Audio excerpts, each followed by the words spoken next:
நம சிவாய.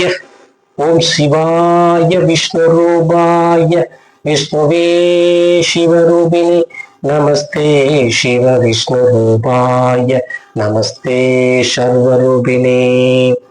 வணக்கம், உங்கள் ஜோதிடர் சிம்மம் எஸ் திருக்குமரன்.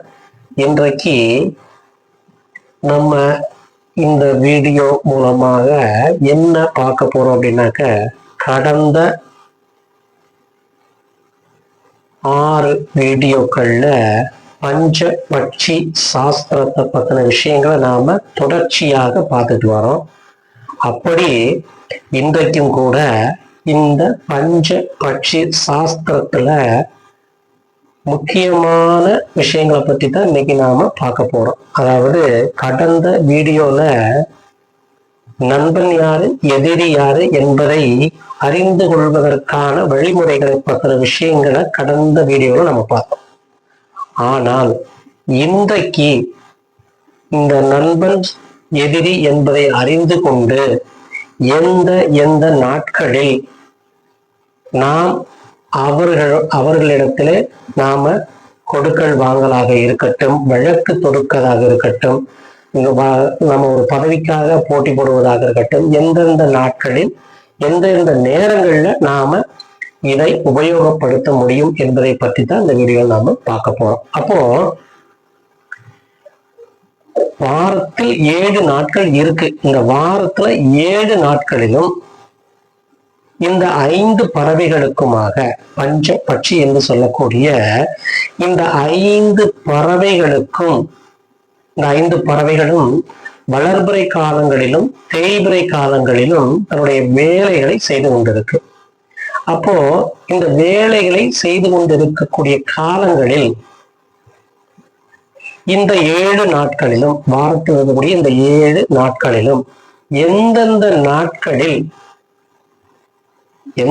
நாட்களில் நாம் செய்யக்கூடாது, அதைத்தான் படுபட்சி நாட்கள் என்று சொல்லி வச்சிருக்காங்க. அப்போ இந்த படுபட்சி நாட்கள் நாம் தெரிந்து கொண்டு அந்த படுபட்சி நாட்களை விலக்கிவிட்டு மற்ற நாட்களில இந்த அரசு வேலை ஊன் வேலைகளை தேர்ந்து எடுத்து அந்த 2 மணி 24 வினாடி அந்த நேரங்களில நாம ஒரு காரியத்தை செய்வதற்கு தொடங்கியோமேயானால் அந்த காரியம் முழுமையாக வெற்றியை தரும் என்பதில் சிறிதளவும் கூட ஐயப்பாடுகள் இல்லை.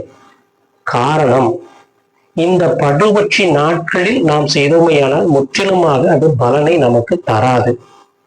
இந்த படுபட்சி நாட்களை தவிர்த்து மற்ற நாட்கள்ல இந்த அரசு வேலைகளையும் ஊர் வேலைகளையும் நாம் செய்தோமையானால் நமக்கு அது வெற்றியை முழுமையாக தரும். அப்போ இந்த படுபட்சி நாட்கள் என்ன என்பதை நாம் தெரிந்து கொள்ள வேண்டும்.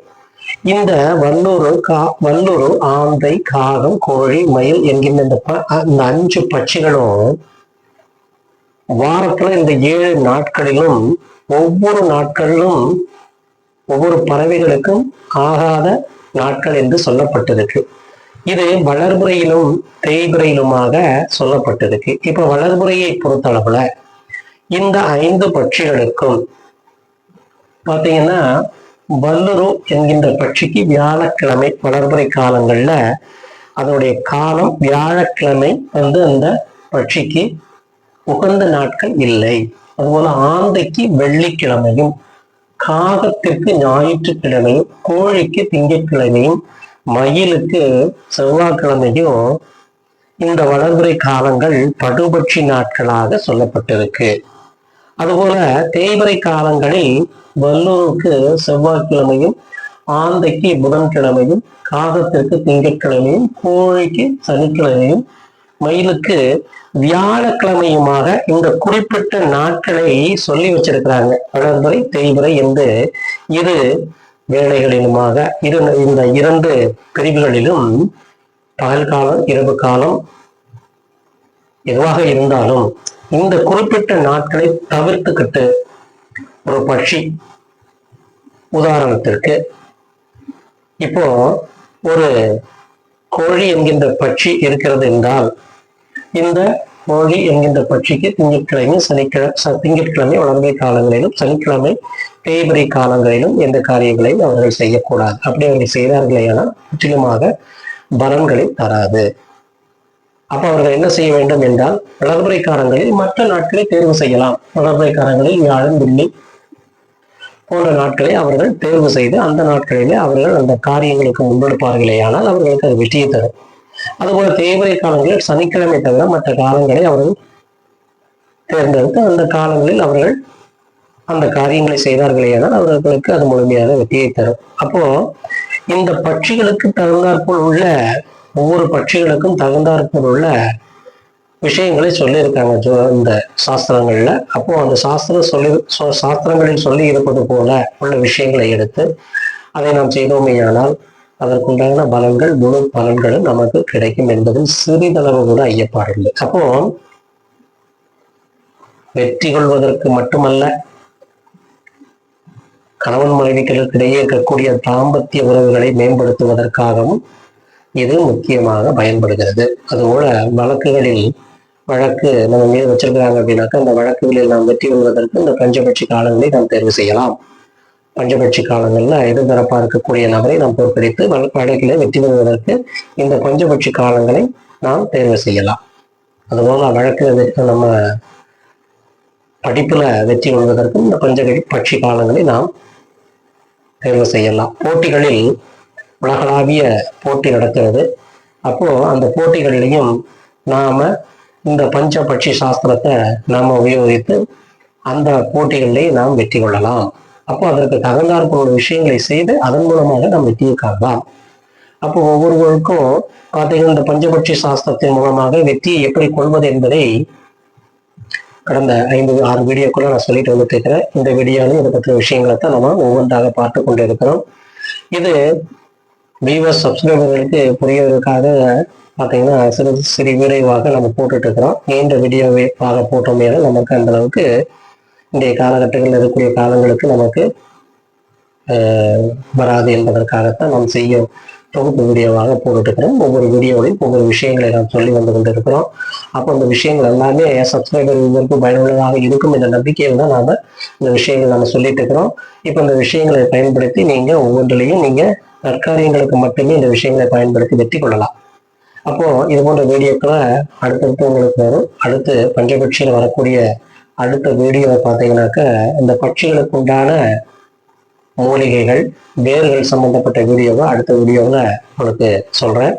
அப்போ அதனுடைய பயன் அதை எப்படியெல்லாம் எடுக்க வேண்டும் அப்போ என்பதை பற்றியும் அடுத்த வீடியோவில் அடுத்தடுத்த வீடியோக்களை நம்ம பார்க்கலாம். அப்போ இந்த பஞ்சபட்சி நாட்கள்ல இந்த படுபட்சி நாட்களை நம்ம தவிர்த்து மற்ற நாட்கள்ல நம்ம இந்த காரியம் ஒரு நற்காரியங்களை செய்து கொள்ள வேண்டும் என்பதற்காகத்தான் இந்த வீடியோ போடுறோம். இதே சப்ஸ்கிரைபர்களுக்கும் வியூவர்ஸ் பார்க்குற வியூவர்ஸ்க்கும் இது பயனுள்ள தகவலாக இருக்கும் என்ற நம்பிக்கையில இந்த வீடியோ போடுறோம். Shankara Narayana astro research and vlog என்கின்ற நம்முடைய யூடியூப் சேனலை சப்ஸ்கிரைப் பண்ணாதவங்க சப்ஸ்கிரைப் பண்ணுங்க. உடைய ஜாதகங்களை பார்க்க வேண்டும் என்று நீங்க நினைக்கிறீர்களான நம்ம வீடியோவில் கீழே நம்பர் கொடுத்துருக்கோம். அந்த நம்பருக்கு உங்கள் ஜாதகங்களை அனுப்பி நீங்கள் வாட்ஸ்அப் மூலமாக கேட்டு தெரிந்து கொள்ளலாம். உங்களது மகனுக்கோ மகளுக்கோ நீங்கள் வரம் தேடிக்கொண்டிருக்கிறீர்கள், அதற்கு பொருத்தம் பார்க்க வேண்டும், ஜாதகங்களை கணிக்க வேண்டும், திருமண காலங்கள் எப்போ நடக்கும், திருமணம் எப்படி நடக்கும் என்பதையெல்லாம் நீங்கள் கணித்து தெரிந்து கொண்டு உங்களுடைய மகனுக்கும் திருமணங்கள் செய்யலாம். அதுபோல படிப்புகள், குழந்தைகளுக்கான படிப்பு சம்பந்தப்பட்ட விஷயங்களை, அவர்களுக்கு படிப்பு எப்படி இருக்கும், இந்த காலகட்டங்களில் என்னென்ன சூழ்நிலைகளில் அவர்கள் எப்படி படிப்பாங்க, என்னென்ன மாதிரி வேலைகள் கிடைக்கும், வேலைகள் அரசாங்க உத்தியோகம், தனியார் வேலைகள் போன்றவைகள் என் மகனுக்கு கிடைக்குமா என்பதையெல்லாம் உங்கள் ஜாதகங்களை கேட்டு நீங்கள் அனுப்பி கேட்டு தெரிந்து கொள்ளலாம். அப்போ சங்கர நாராயண ஆஸ்ட்ரோ ரிசர்ச் வீலாங்கிறது இப்படிப்பட்ட சேவைகள் எல்லாம் செய்து கொண்டிருக்கிறது. ஜாதகங்களை அனுப்பி நீங்கள் கேட்டு தெரிஞ்சுக்காங்க. அனைத்து சப்ஸ்கிரைபர்களுக்கும் வியூவர்ஸ்க்கும் நன்றியை தெரிவித்துக் கொண்டு உங்களது ஜோதிடர் சிம்மன் திருக்குமார். நன்றி, வணக்கம், வாழ்க வளத்துடன்.